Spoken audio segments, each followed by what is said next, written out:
Thank you for hanging on and staying. Hopefully you've all got an agenda or minutes. If you haven't got one, I think we've got some agendas and minutes down the front. Please come down and help yourself. I think we've run out of the accounts copies, unfortunately, so if you could share those, that would be appreciated. Following the agenda, apologies for absence. We've got one from Keith Gofton from London Region and one from Henry Gunway from the West Midlands. As regards the meeting, or the minutes of the meeting of the 42nd AGM at Edinburgh, is there any comments, corrections, or can we take those as an accurate record of the AGM from Edinburgh?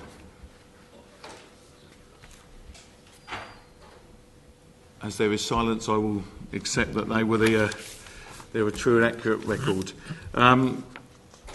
Office of the Executive, obviously I'm currently chair, but I will hand over the chairmanship today to Paul Richards. Paul is currently Vice Chair.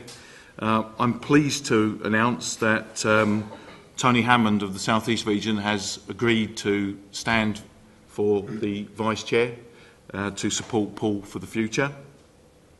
So he will also hand over the South East Chair, therefore, to John O'Keefe. Treasurer remains as Bob Mackenzie. Secretary is currently Peter Furness. Again, I'm pleased to announce that John Lightower has agreed to take over the Secretary's role from the conference in 2013. So he will be shadowing Peter over the next year to the next conference, and at Goldsmiths that will pass to John. So thank you to John for taking on that role. Other members of the executive, as I said, currently Tony Hammond is Chair of the South East, and that will pass to John O'Keefe.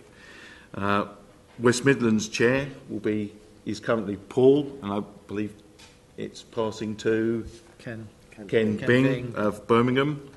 Wales Chair is currently Keith Sims.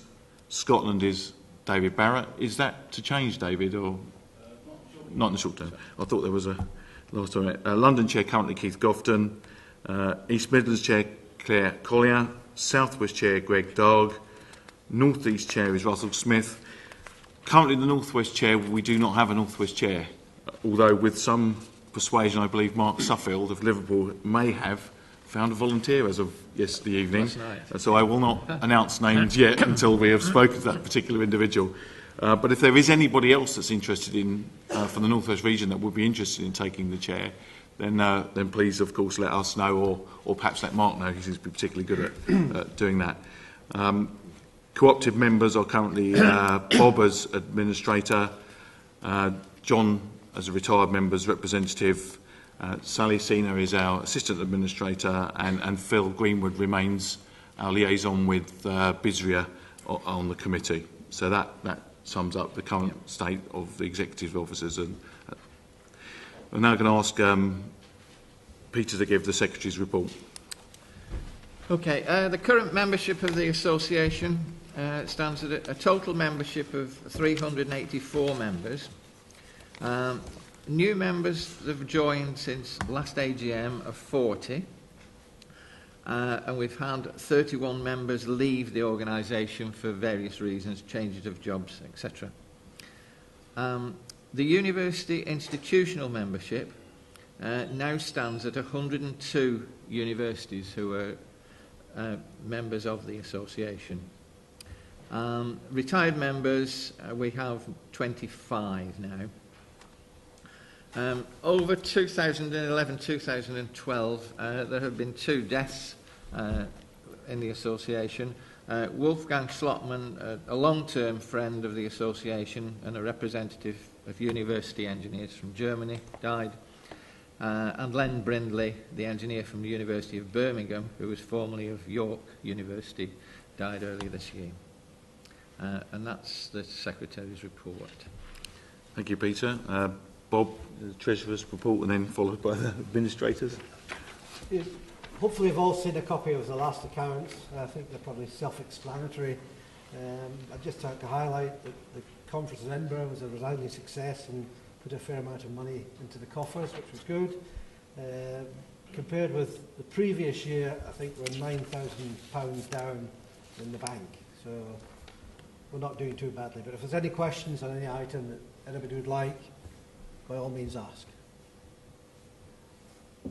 No? Administrator's report. We've had a fairly quiet year. I think the one area of concern is training. Since last AGM, in fact, we've not done any training, mainly because we cannot find subjects that are suitable or that individual members want to be trained in. So I'd like to encourage, people to let us know what training aspects they require, because unless people let us know, we can't do it. And this is one of the primary objects of the association, is to train engineers in any aspect, whether it's management, technical, whatever people would like, we can organise. And we try to do it on a regional basis so that you're only out the office for a day rather than commuting huge distances. So we did try to do one on business-focused maintenance, but no, soft landing, sorry. The response was quite good. We only got 14 universities, but that was throughout the country. And to put on a course regionally cost us about £3,000. So unless we get at least 10 engineers in a region, it's just not viable. So please, let me or Greg Darg, who's now chairman of the training subgroup, let him know if you have any items that you think you'd like. Other things that have happened over the year, the website is still very active. Sally has spent a lot of time with Ben and Tony, upgrading it. We keep it going week on week so it doesn't stand there stagnant for long periods of time. I think it's credit to the AUE that the actual website. Just Mail again is very popular still. Sally keeps that up to date as well. And the Barber information that we had, we're not going to renew that contract. It wasn't very popular. It was quite expensive, but we've substituted that with another item that we've used to engineers, and David Barrett will tell you about it a bit later. Apart from that, I think that's where we are, unless anyone's any questions. Just on the training, yeah. We did talk about an initiative to subsidise engineering to come to events. We always subsidise training, and yes, if anybody sees a BISRIA event that they're interested in, I think we'd look favourably on subsidising people to go, if it helps individuals to get permission from their institution. Yeah, we discussed the executive yesterday that training is one of the things we've been very good at over the years, and it's been disappointing that in the last 12 months we've not really done as much training as we would like to, primarily for the reasons that Bob has outlined. But we really need your engagement in that as well, as to what it is you want to do. So I'd really ask the regional chairs to drive that through the regions and to try and bring back initiatives like that. As a way of getting things going again, yes, we'll certainly look favourably at subsidising any courses that are out there in the marketplace already that you'd be interested in going on. That would be a limited subsidy. There still may need to be some input from your own organisation, but we hope that with providing some sort of subsidy, that might get things going again. So if you do fancy a course, before you go and ask your employer for it, put it forward, put it up to your regional chair, and we'll put it through the training committee, and if we think it's appropriate, then I'm sure we can provide some sort of subsidy towards it. But the main thing is we are exhausted of ideas. We need some ideas. What is it? What are the topics? If they are courses that are out there in the mainstream, let us know. We can always contact those providers such as BISRIA, and they will run bespoke courses for us in the regions if we can get the numbers. But at the moment we've just got, our pot is empty of ideas, so it's up to the membership to let us know. We don't want to make it up for ourselves, so I can not only echo the encouragement, please let us know through the regionals or directly at the Info Act web page. I think there's even a training email now, which is training@aue.ac.uk. So there's many ways you can let us know. Just give us some ideas. That'd be really helpful. If we can now move over to the regional chairs reports, I'll go in the order that's on the agenda. So if I could ask the South East Chair, Tony, to give his report. Do you need the microphone, Tony?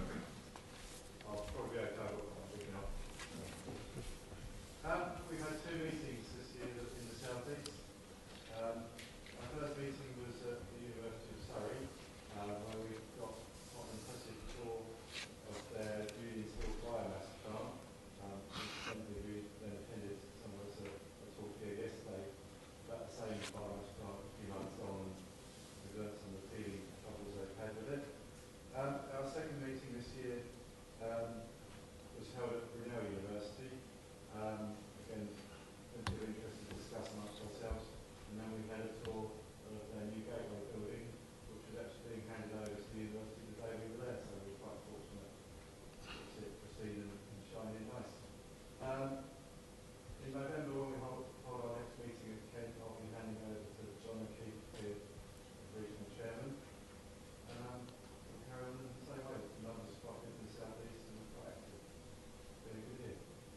Thank you, Tony.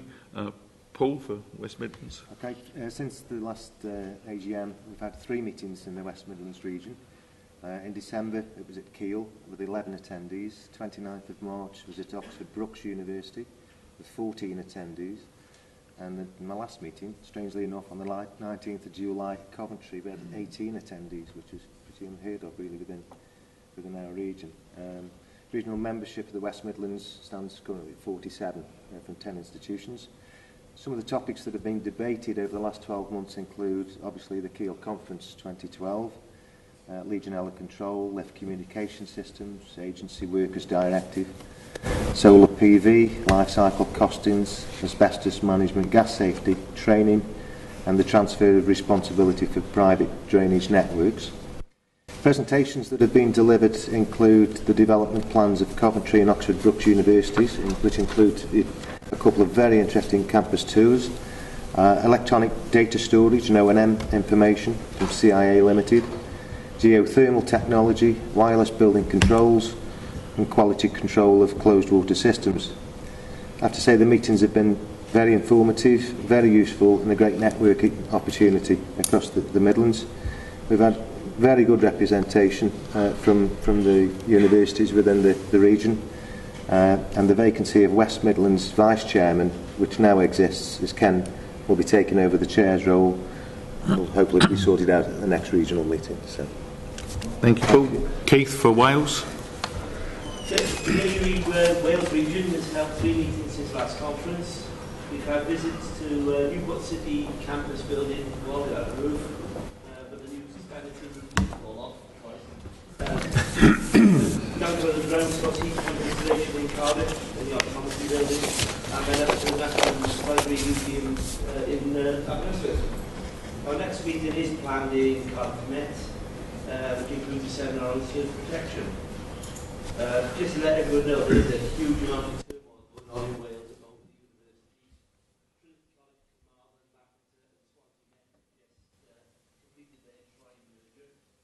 The Welsh Government Minister has just used his legal power to commence formal dissolution of 3 universities in Wales as well, which is University of Newport, University of Glamorgan, and as you used to know it, UNC Cardiff Met, for an impending tri-merger at University. So that's all in hand, and Robert Cardiff Met has threatened the Minister to court action. So time will tell what happens on that one. Aberystwyth undergoing large changes in their States Division as well at the moment. And Cardiff University just had a new Vice Chancellor appointed as of Monday, the new Chief Operating Officer. So I think watch this space with us at the moment. But with all the turmoil that's been going on, it's a credit to our members that meetings have still managed to take place, and all the engineers have still got that get on with it attitude. So credit to the members that have been turning up. Thank you.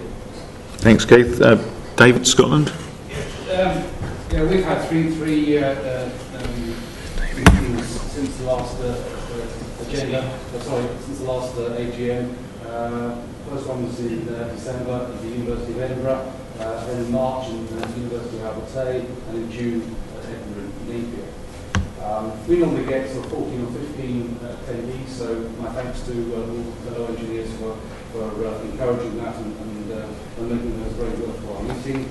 We've had technical talks from on carbon reduction technology from Bureau Apple, LED lamp technology from Philips. We had an interesting talk on the redevelopment of the Dundee's, the centre by the Director of Planning, when we were there at Abertay. We've had talks on BMS and trend and HVAC maintenance and TN44 checks from ID Scotia. Our next meeting it will be at Glasgow, Caledonia at the end of November. So thank you all for all the Scottish room for attending. Thanks, Dave. I've got a written report. The London chair is currently Keith Gofton. He's unfortunately not able to be here. I've got a written report from Keith. During the academic year of 2011-2012, the region met 3 times.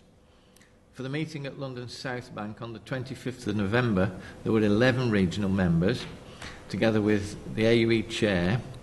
The agenda items included compliance and discussions on the London Conference 2013. A meeting at City University on the 30th of March was attended by 5 regional members, and there we discussed maintenance frameworks, infrastructure of sites, and also a site visit.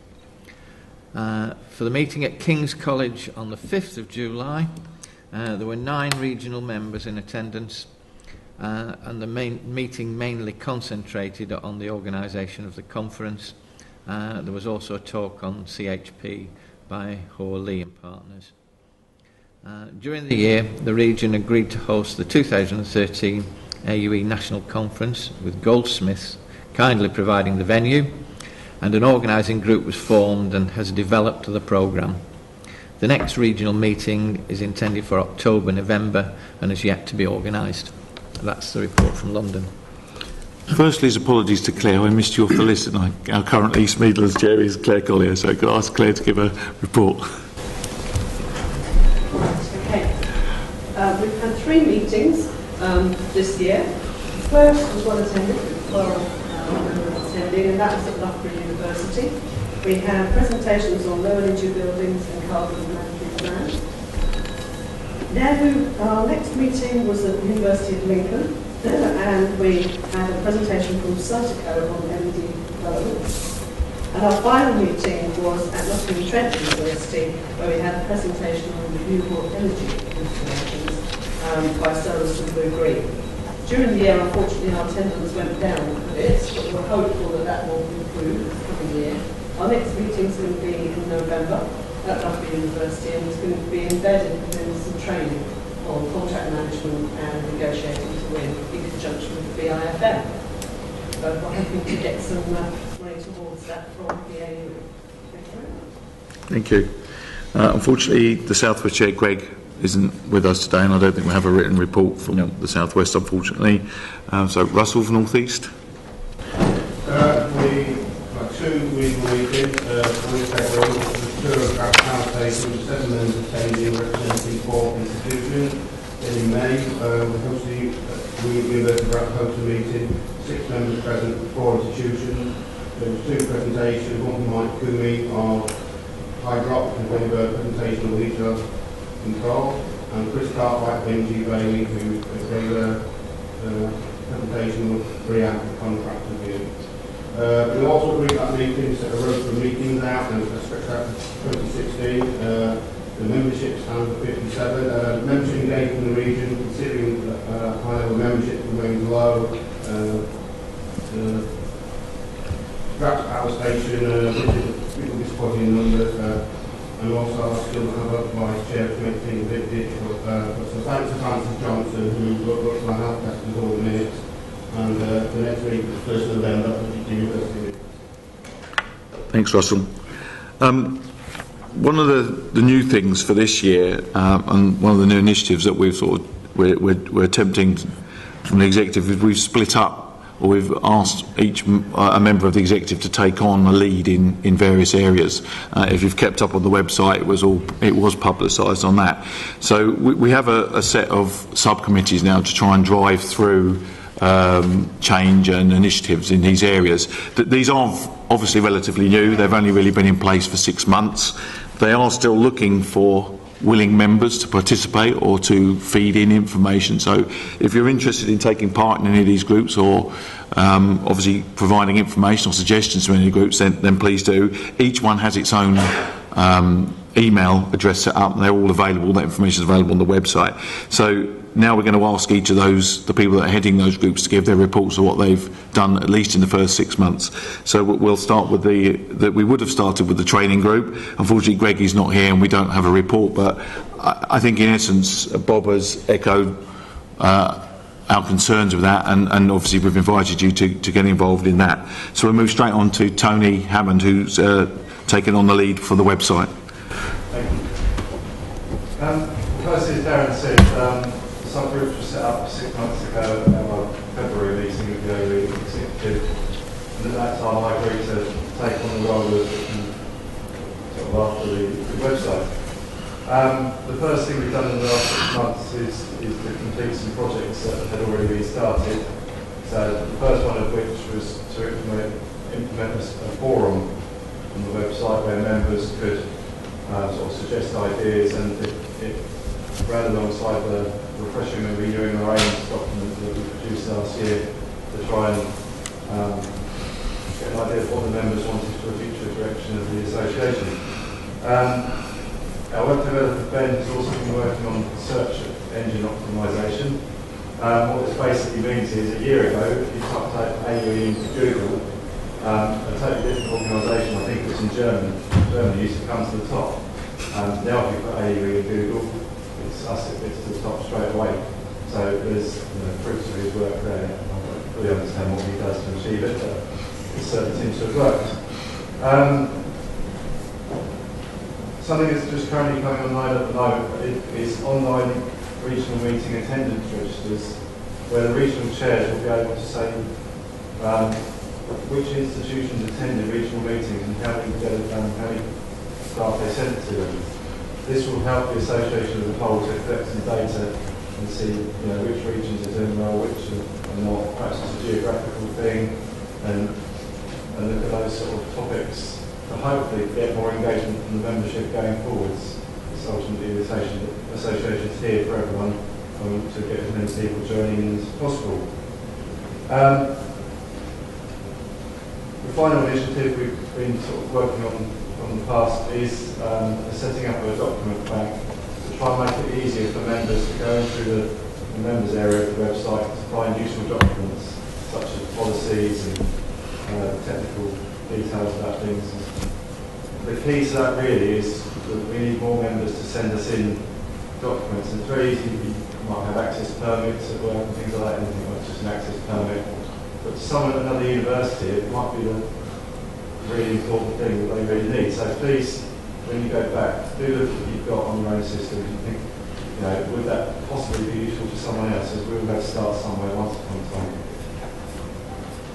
time. With regards to the future, we've sort of got to completing what we're already working on, and we now need to come up with some new ideas about where the website is going. I'm fortunate that Keith Sims and John O'Key, after an email outline, did agree to help me with this, but we could do with more of the membership becoming engaged. Either agreeing to be part of the website subgroup, and at the most we're likely to physically meet once a year. Most of the dealings will be done by email or forum or something like that. But otherwise, if you look at the website and you look at other associations' websites or anything, well actually the AUE website you do is, please just drop us an email or a phone call and say, this could be a bit better, I think this could help the members. Because ultimately the website is an interface that is there 24 hours a day, all year round, for you to get in touch with the AUE. There's regional meetings only 2 or 3 times a year. So if there's anything you think we can do to improve it, then please do suggest it. Finally, when you look at the website, there's an awful lot of stuff on there when you start digging, and it's pretty much due to one person, who was Sally Singh, who is sitting here next to me. She looks at the gist mails, picks up on things that are coming up, picks out documents from them, gets hold of the author and says, is it right to put them on the website? Puts all the events on there, from the board meeting, and she works tirelessly to make sure that it is what it is today. So I'd just like to say thank you. So for that.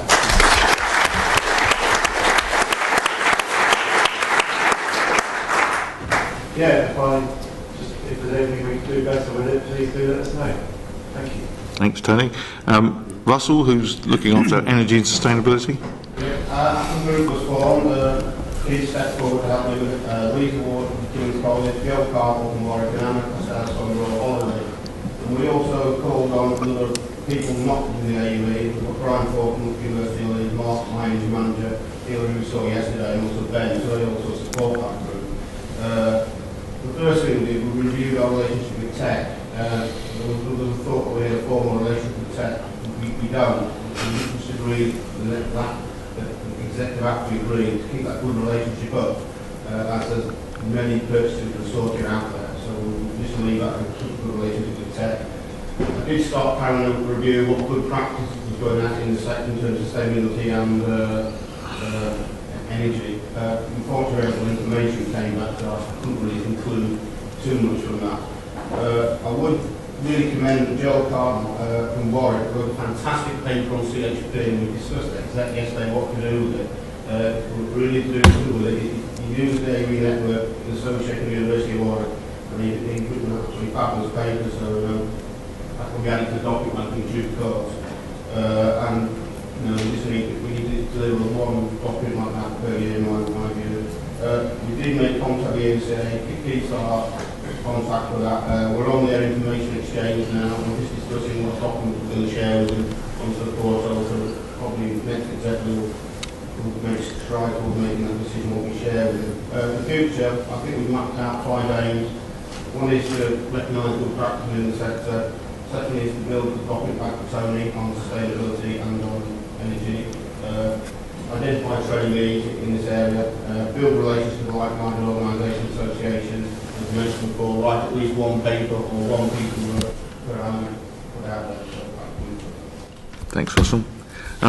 We've also had, for some time now, running our desire to create a business-focused maintenance document with BISRIA. Pleased to say that was completed this year, and Peter's got an update, Ken. Well, with regard to BISRIA, Phil Greenwood is still operating as our liaison officer with the BISRIA committee.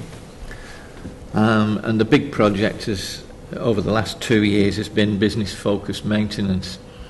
This is a slightly different look at maintenance from the preconceived ideas of basing planned maintenance on manufacturers' documentation for time schedules and our own inbuilt sort of ideas on how often we ought to maintain things.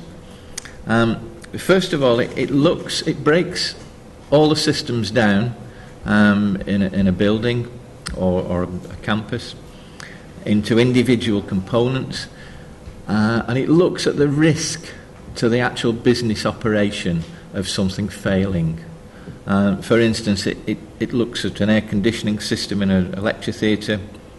Is that vital to the operation of the lecture theatre, or could the lecture theatre operate under some circumstances without it causing problems with the business? So it's a totally different look. It looks at maintenance from a different angle. Other for instance, is it really necessary to maintain a little Grundfos pump? Or can you just throw it away and buy a new one when it fails? And these are all sorts of things that come into the risk assessments.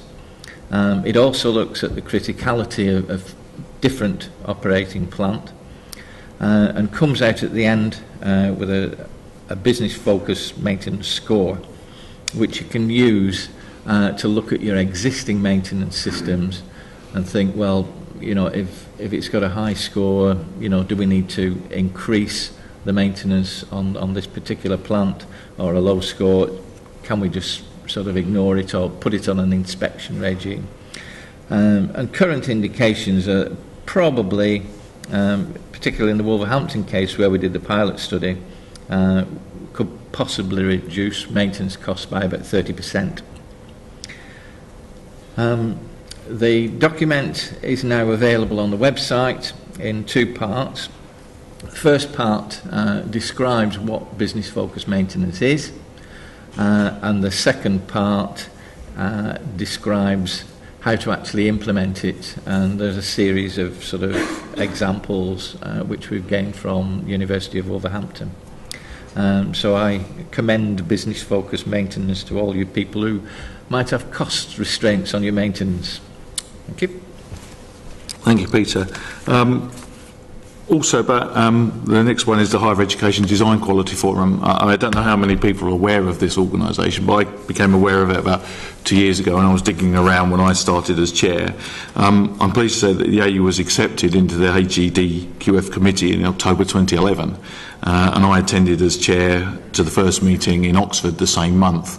Their rationale is to try and improve obviously the quality of design at an early stage in the university estate, and it just seemed strange to me when I looked at their build-up of membership there wasn't one single engineer in there. So I stuck my nose in, and as I say, we were invited onto the committee. Unfortunately, due to my other commitments this year, I've been unable to attend any of their meetings which have been held at Lancaster, Newport and Aberdeen, which has been really disappointing.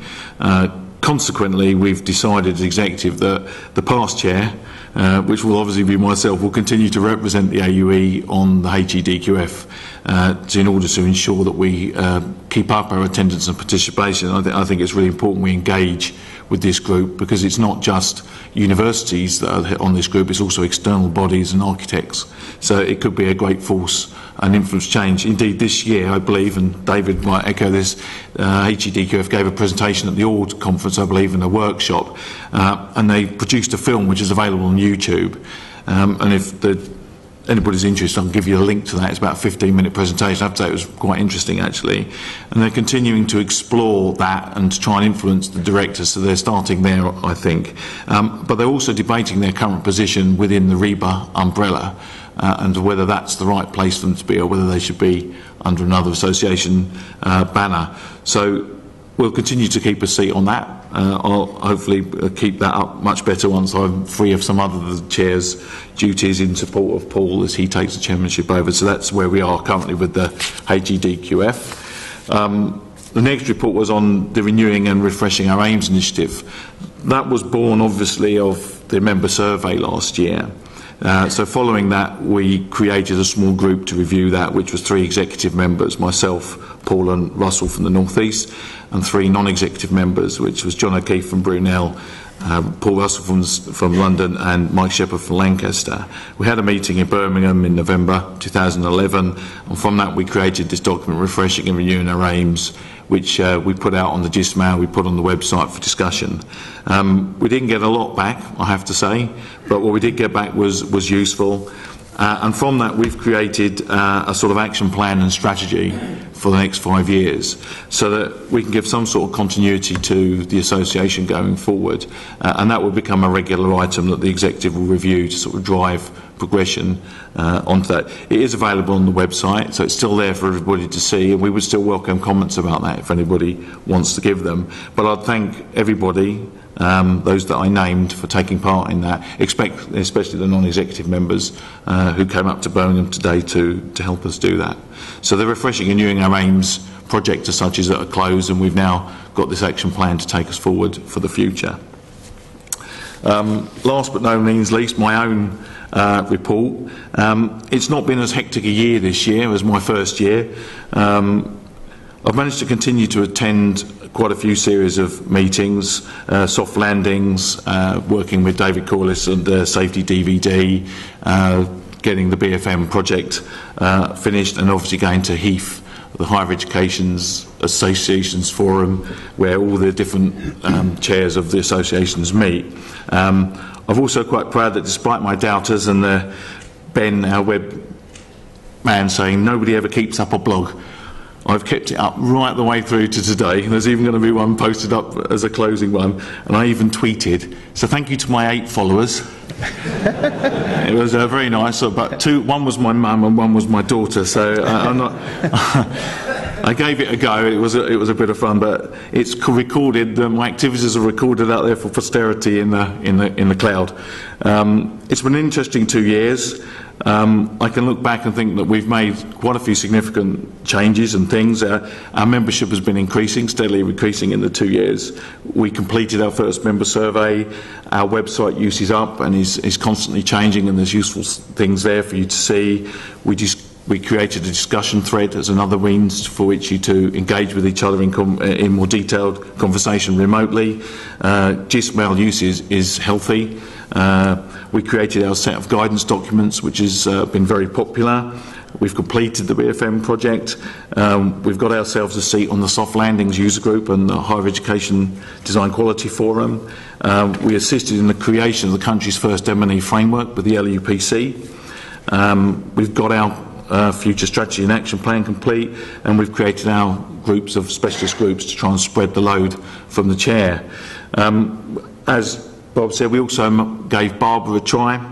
It was worth a try, but it wasn't successful. But I'm glad to say that David, who will give us a brief introduction, has come up with I think a fitting replacement with the NEDA scheme, which has attracted a lot of member interest. One thing I would say is that during the whole of my time, though, and one concern that remains out there is that we've had some difficulty engaging positively with the membership through the various means that are there. And as I say, this remains a concern for us as we move forward. We can't, if we do not engage as a group, we can't be sure that where we're going is what the vast majority of our members want to do. It's really been a bit of a conundrum for the executive that we've struggled to get this engagement, yet the membership is forever increasing. I think it's for all of us here that are at a conference. I mean, we've seen conference attendance, and Paul and his team have done a marvellous job, 96 delegates this year, which is the largest we've seen in a long while. And I think all of us that attend the conference, we all have a part to play in getting people that are around us, that are members of the association, to engage and get involved. I can appreciate the conflict of getting involved and how people might be reticent about that and the time involved. But at least if, as a minimum, we can get people involved at a regional level and perhaps come into conference, that's persuading our employers to give us, 6 days and extolling the virtues of the CPD benefit and the benefits of the networking and what we learn from that, I think would be great. But if we could all assist in that. The future thing brings a lot of change for all of us in the HE sector. I think the introduction of fees will fundamentally change the HE sector over time and will bring more scrutiny as to what associations like ours are providing to the sector. So we need to be conscious of that, and so we need to make sure that we can contribute, and we need all of us involved to help us do that. I think we need to continue to engage with other associations and collaborations and as much sharing as we can, and remain fully engaged in the HEF debate about associations nationally. In conclusion, I'd just like to say it's been a pleasure and an honour and a real experience to be your chairman over the last 2 years, and I thank you all for allowing me that opportunity to represent you. As I said last night, I also thank my employers for their support in that. It would not have been possible without that, and also my family. But I now have the pleasure of handing over the chains of office, which are here, to Paul, who will have my full support going forward. I think we hand over to a safe pair of hands for the future. We have some continuity with Tony to follow on. So without further ado, Paul, I would like to hand over to you the chains of office. Thank you very much. And wish you the best of luck. I also have another little present for you. 2 years of my life on a stick. You'll hopefully find some useful information on there, chairman's meetings and other bits and pieces. But I'm always there for a phone call. But I wish you the best luck, Paul.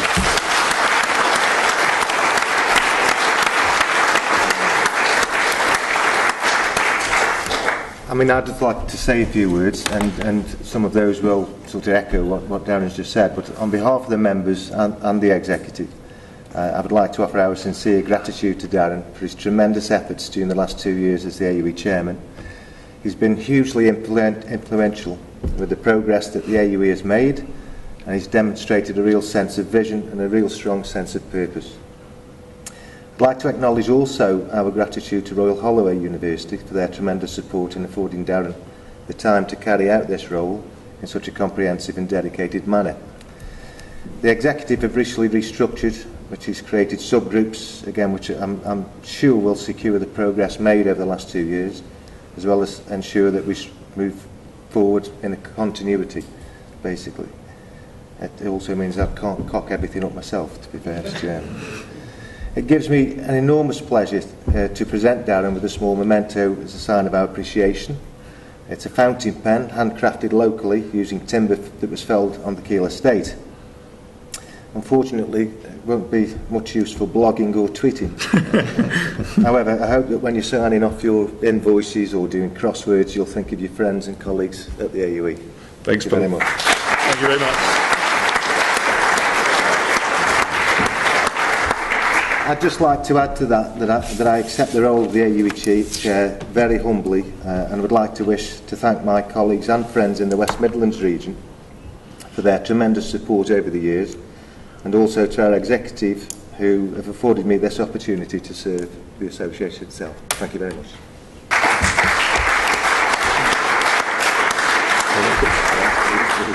So we move on to the final bit, is any other business. There's a couple of items that have been listed under any other business. there was one regarding the location of regional reports on the website. A question has been raised. I didn't realise this myself until recently, but the regional reports have been stored in the open part of the website. It was discussed at executive yesterday, and obviously in realising this we all sort of felt that perhaps it should be in the members area. Is there any objection to that being, the regional reports being moved to the members area rather than being available on the public area, or has anybody got any strong views that the minutes and the regional meetings minutes should be kept in the public area? So we're happy for us to move that into the members area? Okay, great. And I'd just like to ask David now, who's going to give a brief little brief thing on the NEDAs scheme. You can tell them what it stands for, because I can't remember. National Electrical Defects Reporting Scheme, run by the Energy Networks Association. I might thank Teresa Ray, right there, Ray from Strathclyde, who brought this to a regional meeting last year, I think it was.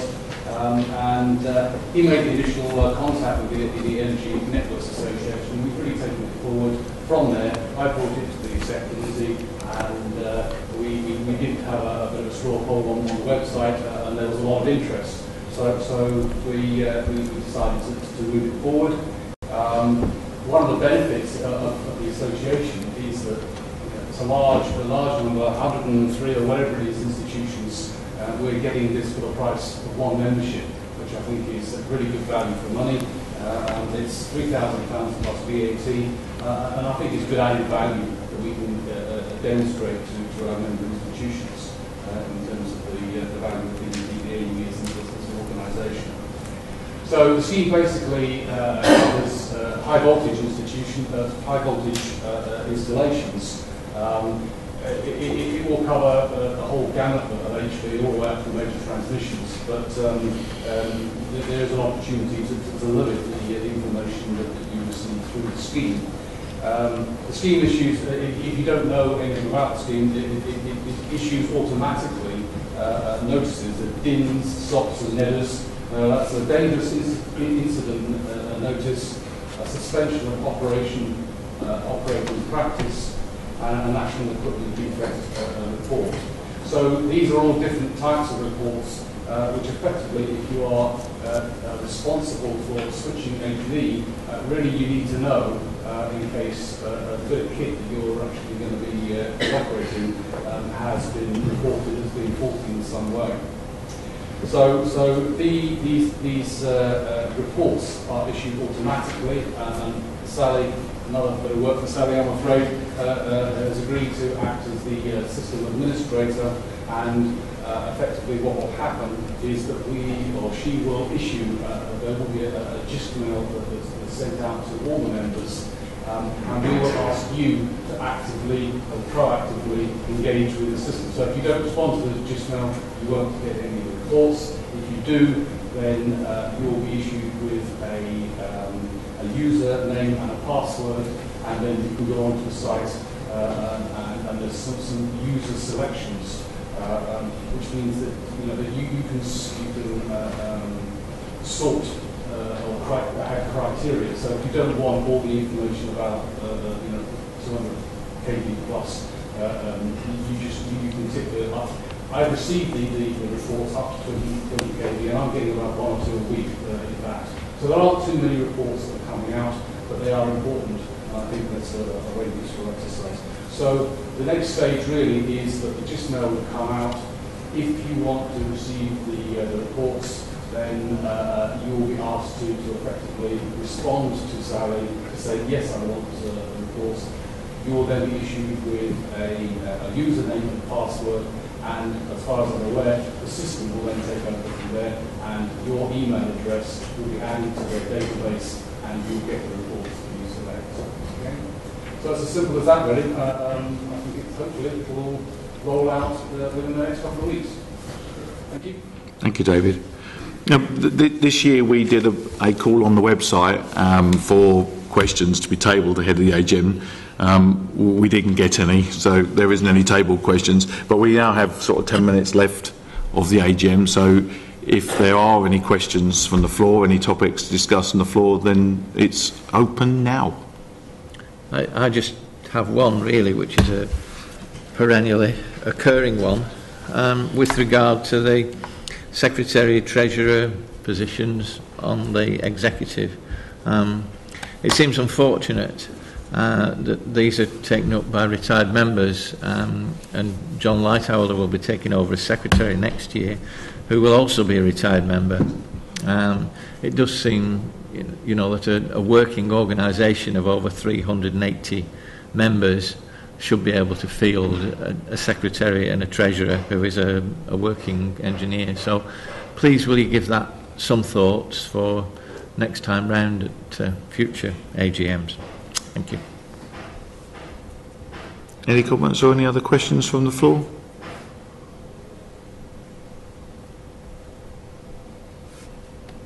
No? Okay. Thank you then. The next meeting will obviously be at Goldsmiths on Friday, 6th September 2013.